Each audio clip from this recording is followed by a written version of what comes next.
listening to Tassie Encounters Moments on Faith FM, and we're coming to you from Tasmania right across Australia. Each weekday at 9 a.m. you can hear what the Bible says about past, current and future events. You can learn how to study the Bible more effectively. You can get to know who God is, why we're here and where we're going. And you can experience personal encounters with Jesus. I'm your host, Jason Cook, and today David Maxwell joins us again, continuing our series for this week titled The Harvest of the Earth. Welcome, David. Thanks, Jason. It's great to have you back again. And good to be here. Yeah, we're going through these events relating to the harvest of the earth, and we're going to unpack that a little bit more today. I want to remind our listeners that we've got our show number 0488 880891. That's our Tassie Encounter show number. We've got a book offer coming up called Change for Life, Real Lives in a Real World. You can claim that book offer, and it's probably well worth reading. So I want to remind you as well, you can listen to our programs. If you've missed previous episodes of what we've been talking about, go to the Faith FM website, faithfm.com.au, and look for Tassie Encounters or Tassie Encounters Moments. That's listed under both of those. You'll be able to find our previous episodes and listen to them to catch up. David, so today we're continuing on, and the harvest of the earth. Where are we starting today? Yeah, thanks very much, Jason. Look, yesterday we looked at someone who returned. We looked at someone who returned to God, and so that person was Josiah. Young king when he started, he was 8 years old, and he got to the ripe old age of 26, and he discovered that, hey, God had his law, and I haven't been following it. And so he turned in his heart. And so today what we're going to look at is the return of Jesus, referred to in Revelation and other places as the harvest. So what I would like today is if you could read Revelation 14:14 for me, please. Sure. It says, Then I looked, and behold, a white cloud, and on the cloud sat one like the Son of Man, having on his head a golden crown, and in his hand a sharp sickle. Thanks, Jason. So, here we have this phrase. We're going to break this passage down quite a bit, and we're going to look through this the rest of the week. And here, when I was doing a search for the title Son of Man, so I looked, and behold, a white cloud, and on the cloud sat one like the Son of Man. Have you ever heard that phrase before? I have. I think it's used in Daniel as well somewhere. Yes, it is. It is. So I found only 5 Old Testament references, but there was around 90 New Testament references. I say around because my search tool actually finds headings and titles and all sorts of things. So it's round about, there was about 100 altogether, but I have to take some of those out. So only one of these verses in Acts and one of the verses was in Hebrews, but apart from the 3 in Revelation, the rest are in the Gospels, and it's Jesus referring to himself by the title Son of Man, because he was born as a human, and so he called himself the Son of Man. And often they understood what he was talking about. He came from God, but he was the Son of Man. So clearly in Revelation here, when you look at all those other references of Jesus referring to himself as the Son of Man, here in Revelation 14, the one that's coming on the clouds is no one else but Jesus himself, the Son of Man, or the Son of God, or God in the flesh. And here he comes wearing a golden crown. What's that all about? What do you think? Yeah, that's really interesting. And I guess the crown signifies many things, and we obviously know that Jesus wore a crown when he went to the cross as well. But yes. And what crown was that one? That one was the crown of thorns. Yes, and it's amazing that you mentioned that, because when you look at the words in the Greek, that crown is called the Stephanos. Now, it was a bunch of thorns. So it was a Stephanos of thorns. So when you think about the early Olympics, you might have seen pictures of the victor, holding up his leaf wreath That was it. That, you know, they would discipline their bodies. They would do everything to receive not a gold medal like we do today. It's got some gold in it. It's worth a bit, or a silver one, maybe not so much a bronze one. But they would push their bodies to the limits to obtain this crown that was just made out of leaves. And I think that's fascinating. In 1 Thessalonians 9:25, Paul describes it as the victor's crown. You know, you do everything to obtain this crown, the Stephanos, and it's the same word. So while Jesus wore a Stephanos of thorns, here he's symbolized as wearing a Stephanos of gold, a victor's crown. The Son of Man is the victor. So we've got a clear connection here between Jesus when he was here, and he used that phrase, the Son of Man, and of course the crown, sort of cementing that idea that this is Jesus.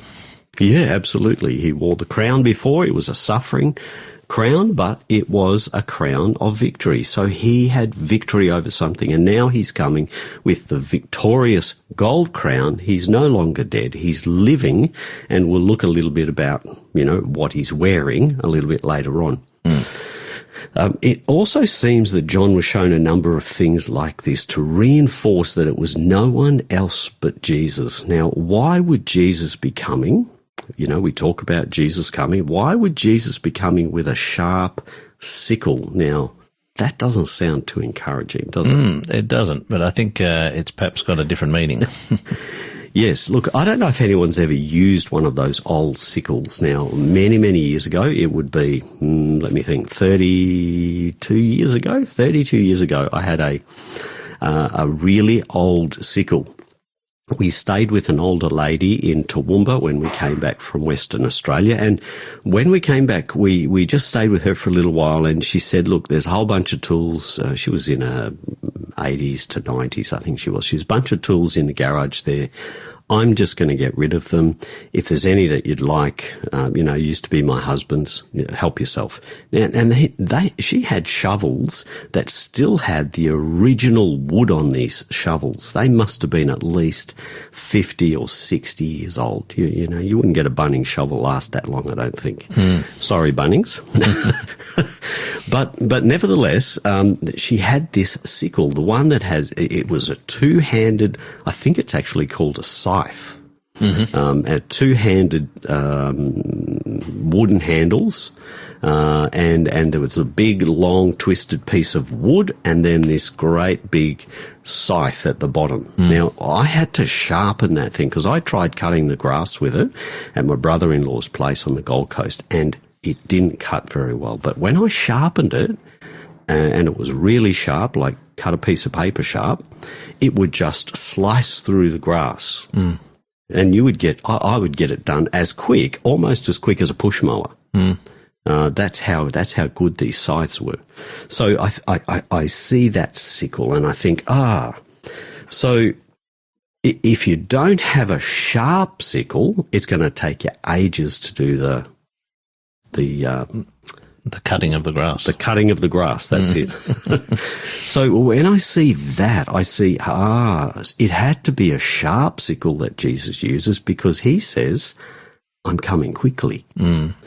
I can actually read that in 1 Corinthians 15 and verse 52. I'm just checking my time, that I have time for this. 1 Corinthians 15, 52. And he says this, in a moment, 51, behold, I tell you a mystery. We shall not all sleep, but we shall all be changed. In a moment, in the twinkling of an eye, at the last trumpet, for the trumpet will sound, and the dead will be raised incorruptible, and we will be changed. So this is an instantaneous thing. It's quick, and the sharp sickle, to me, represents this being a quick event. Has to be sharp for that reason. I sort of get the picture too that the sharpness of the sickle, makes it easier to separate the harvest. So there's an image here that God is coming to actually pick, take us, and so to quickly cut us off from the earth. We're no longer attached to this world anymore. Yeah, I like that. I like that. He's not coming to cut us down at the knees. No. But rather gather us up quickly. All those that he loves. I mean, he loves everybody, but he's gathering up those who love him back. Yes. Who've actually put their lives in his hand. So what can we learn from this part of the topic today? Well, firstly, I think that Jesus is coming to collect those he loves, and his return is going to be an exciting event for those who love him back. Maybe not for those who don't love him back. But regardless of what happens to us here on this earth, we can be confident that Jesus has already won the victory. He's got that victor's crown on his head, the Stephanos. He rose from the dead, he overcame death, and so we can be confident that if we die before he comes, well, he can raise us up as well. No problems at all. So don't you want to receive the acknowledgement that Jesus is coming back for you? Don't you want to also receive that victor's crown, or the Stephanos, as Jesus recognised your victories over sin through him? I, for one, I'm looking forward to seeing Jesus. I'm looking forward to see him coming on that cloud, coming to take me home to be with him forever. And if that's something you would like, then look, please get in touch, and so we can send you some materials to help. We would love to do that. So do text us in 0488 880 891. Our book offer is coming up in just a moment. This program is made possible by the support of Adventist World Radio. So today the code is TEM10, TEN and the numbers 1010. Text it in to 0488 880 891. That's for Changed for Life, Real Lives in a Real World by Carlos Camacho. Read the incredible stories of 8 people who face the same problems you're facing right now, and find your story written between the lines. Their stories will show you how it can be done. Their stories will give you hope. Change for Life will remind you that no matter who you are, where you are from, or what kind of mess you're in today, God has a special purpose for your life. Change for Life is about you and how God desires to change you today and for eternity. It reminds me of actually the Bible itself, David. It's really what the Bible does, doesn't it? It tells us stories of people's lives as well. So text us in, TEM10 to 0488 880 891 to claim that book offer. And remember our personal challenge question for this week. Have you ever witnessed or experienced a genuine return to God after an absence of some kind? We'd love to hear from you, so do text us in and share the story that you have with us. We'd love to be able to share that with others as well. Today, as we go out, thank you, David. No worries. We're going to listen to Crown Him with Many Crowns. It's a version of the old hymn, so this is by Emu Music. May you encounter Jesus more today and each day. We'll talk again in our next episode. Crown him with many crowns, the Lamb upon his throne. Hark how the heavenly anthem drowns all music but its own. Awake my soul and sing of him who died for thee, and hail him as thy matchless King through all eternity.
This program has been made possible by the support of Adventist World Radio.